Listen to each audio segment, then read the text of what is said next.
Sarah must have looked foolish when she was 90 years old, going to maternity shops and asking, I want to buy some maternity clothes. The Israelites must have looked foolish walking around the walls of Jericho 7 times, not saying anything. David must have looked foolish when he went to face Goliath with just a sling and a little stone. The wise men must have looked foolish following a star to where? Timbuktu. Peter must have looked foolish when Jesus said, Peter, get out the boat in the middle of the night and come walking on the water. When God called Apostle Theo and myself to go to San Antonio, it must have looked foolish. But at the end of the day, family, results speak for themselves. Noah stayed afloat and saved his family from the flood.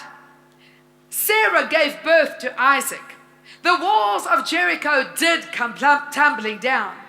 David did defeat Goliath. He made headlines while his brothers sat on the sidelines. The wise men found their Messiah.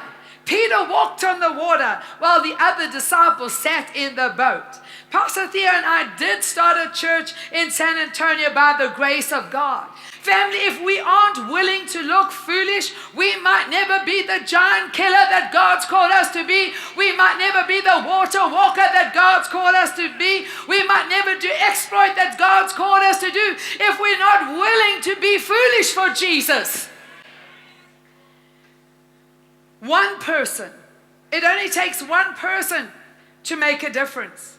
One of the most unlikely men that God used in the Bible to deliver Israel was a man with a disability.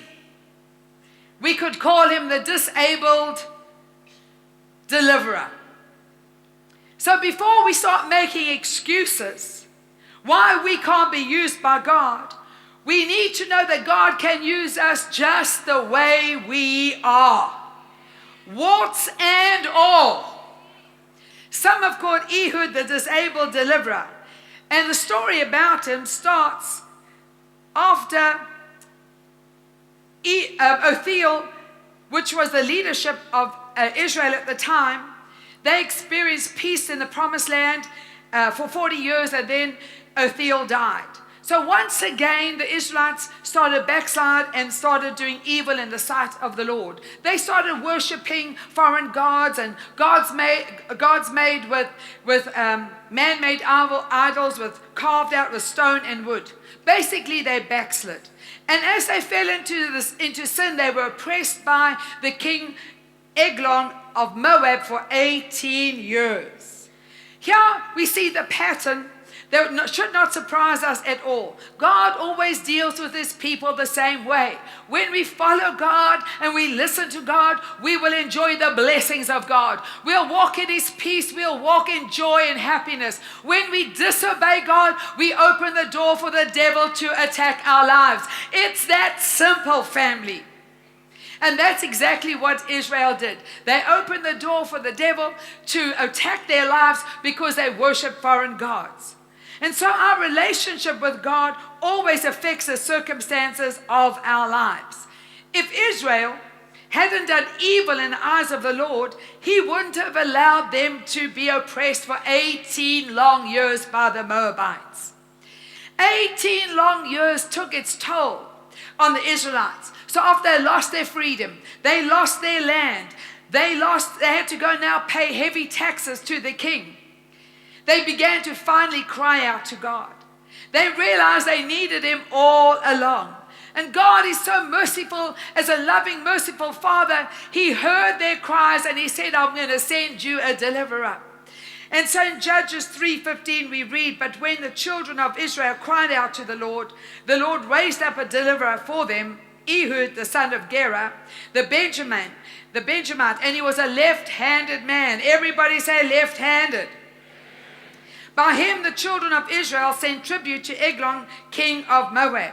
So here we see that Ehud was an unlikely candidate to deliver the people from Eglon because he had a disability.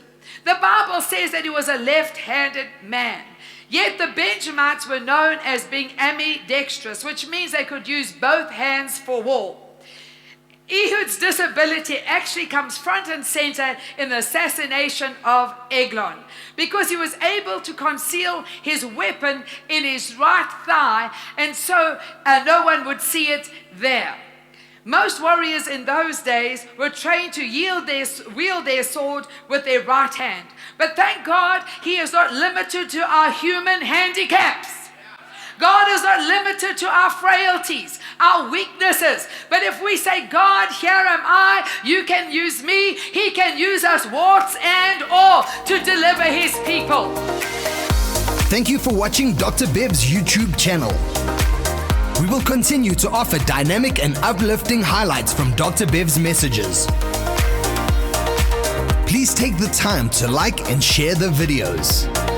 And most importantly, don't forget to subscribe to the channel. Keep watching the Dr. Beverley Wolmarans YouTube channel.